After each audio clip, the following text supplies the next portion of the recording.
Hi, I'm Arnold Gorgonio. I'm 16 years old. They call me Arnold, and they also call me Gorgonio in class, which is my surname. I'm my hobbies are playing computer games such as League of Legends,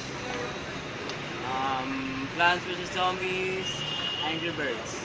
And I live a couple of blocks away.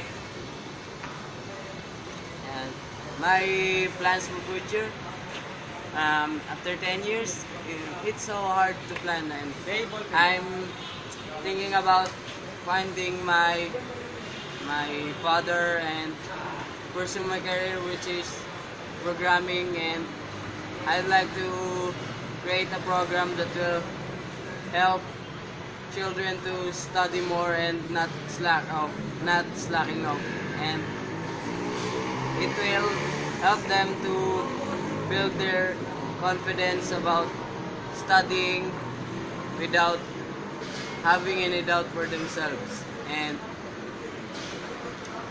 I'd like to go to some other city and have adventure of my lifetime. That's all. Thank you.